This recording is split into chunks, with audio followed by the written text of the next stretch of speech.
മുണ്ടക്കൈ പുനരധിവാസം ചർച്ച ചെയ്യാനായി പ്രത്യേക മന്ത്രിസഭാ യോഗം ഇന്ന് ചേരും. സ്ഥലമേറ്റെടുക്കലിലും വീടുകളുടെ നിർമ്മാണത്തിലും അന്തിമ തീരുമാനം ഇന്ന് തന്നെ ഉണ്ടാകും. നിർമ്മാണം എങ്ങനെയാകണമെന്നത് സംബന്ധിച്ചടക്കം ചർച്ച നടക്കുകയും ചെയ്യും. വൈകിട്ട് 3:30 ഓൺലൈനായിട്ടായിരിക്കും യോഗം ചേരുക.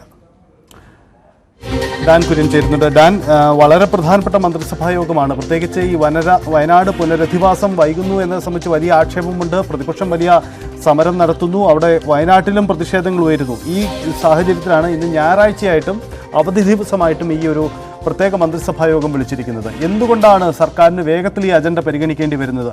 കഴിഞ്ഞ ദിവസമാണ് സർക്കാർ ഇത് സംബന്ധിച്ച് റവന്യൂ വകുപ്പ് ഗുണഭോക്തൃ പട്ടിക, അപകടം ബാധിച്ചവരുടെ പട്ടികയൊക്കെ പുറത്തുവിട്ടത്. എന്ത് ഇന്ന് മന്ത്രിസഭാ യോഗത്തിൽ നിന്ന് നമുക്ക് പ്രതീക്ഷിക്കാം?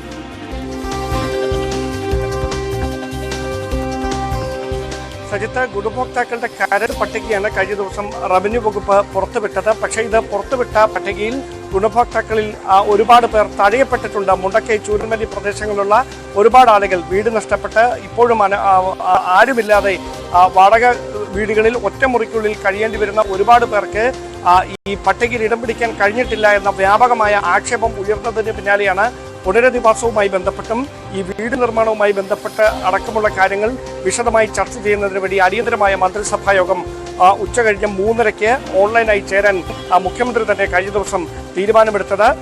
ഒരുപാട് പേർ വീട് വെക്കുന്നതിന് സഹായ വാഗ്ദാനവുമായി രംഗത്തെത്തിയിരുന്നു. അതിനോടനുബന്ധിച്ച് ഈ ഒരു ടൗൺഷിപ്പായിട്ട് അല്ലെങ്കിൽ ഈ അപകടം നടന്ന സ്ഥലത്തെ പുനർനിർമ്മിക്കുന്നതിന് വേണ്ടിയിട്ട് വലിയ തരത്തിലുള്ള സാമ്പത്തിക സഹായം ചെയ്ത മറ്റ് വ്യാപാര സംഘടന പ്രതിനിധികളൊക്കെ ഉണ്ടായിരുന്നു. ഇവരുമായി മുഖ്യമന്ത്രി തന്നെ നേരിട്ട് ചർച്ച നടത്തും. വീട് വെക്കുന്നതിന് വേണ്ടി സഹായം നൽകാമെന്ന് വാഗ്ദാനം ചെയ്തവരുമായി ചീഫ് സെക്രട്ടറി ശാരദാ മുരളീധരനായിരിക്കും ചർച്ച നടത്തുക. മുഖ്യമന്ത്രി ചീഫ് സെക്രട്ടറിയെ ഇതിനുവേണ്ടി നിയോഗിച്ചിട്ടുണ്ട്. മറ്റൊരു പ്രധാനപ്പെട്ട കാര്യം, ഈ വീടുകൾ നിർമ്മിക്കുന്നതിന് വേണ്ടി സർക്കാർ കണ്ടെത്തിയത് നെടുമ്പോല എസ്റ്റേറ്റും എൽസ്റ്റോൺ എസ്റ്റേറ്റുമായിരുന്നു. പക്ഷേ ഈ രണ്ട് എസ്റ്റേറ്റിന്റെയും ഉടമകൾ കോടതിയെ സമീപിച്ചിരിക്കുകയാണ്. ഇതുമായി ബന്ധപ്പെട്ട നിയമപരമായ പ്രതിസന്ധികൾ ഉണ്ടാകാനുള്ള ഒരു സാധ്യത മുന്നിൽ കണ്ട് അതിനെ എങ്ങനെ നേരിടണം എന്നതടക്കമുള്ള കാര്യങ്ങളിൽ വിശദമായ ചർച്ചകൾ ഇന്നത്തെ മന്ത്രിസഭാ യോഗത്തിൽ ഉണ്ടാകും. അതോടൊപ്പം പ്രധാനമായി ഈ ദുരന്തബാധിതരുടെ ഭാഗത്തുനിന്ന് ഉയർന്നു വരുന്ന ഒരു ആക്ഷൻ കൗൺസിലിന്റെ ഭാഗത്തുനിന്ന് ഉയർന്നു വരുന്ന ഒരു പ്രധാനപ്പെട്ട ആക്ഷേപം, ഈ ദുരന്തബാധിതരെ വിവിധ സ്ഥലങ്ങളിലായി വേർതിരിച്ച് താമസിപ്പിക്കാനുള്ള നീക്കം ഒരിക്കലും അംഗീകരിക്കാനാവില്ല. അവർക്ക് ഒരുമിച്ച് തന്നെ താമസിക്കണം. ദുരന്തത്തെ ഒരുമിച്ച് നേരിട്ടവരാണ്.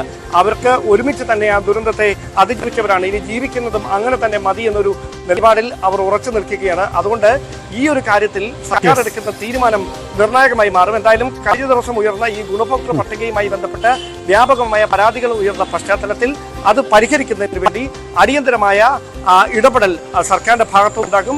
1 മാസത്തിനകം അന്തിമ പട്ടിക തയ്യാറാക്കുന്നതിന് വേണ്ടിയിട്ടുള്ള നീക്കമാണ് പുരോഗമിക്കുന്നതെന്നാണ് മനസ്സിലാക്കാൻ കഴിയുന്നത്. അതാണ് സാഹചര്യം. എന്തായാലും പ്രത്യേക മന്ത്രിസഭാ യോഗം ചേരുകയാണ്. പ്രത്യേകിച്ച് ഗുണഭോക്തൃ പട്ടിക സംബന്ധിച്ച ആശങ്കകളും പരാതികളും ഉയർന്ന പശ്ചാത്തലത്തിൽ കൂടിയാണ്. എന്താണ് വേഗത്തിലുള്ള നടപടി? എങ്ങനെ പുനരധിവാസം വേഗത്തിലാക്കാം? ഇതാണ് ഇന്നത്തെ മന്ത്രിസഭാ യോഗത്തിന്റെ പ്രധാനപ്പെട്ട അജണ്ട.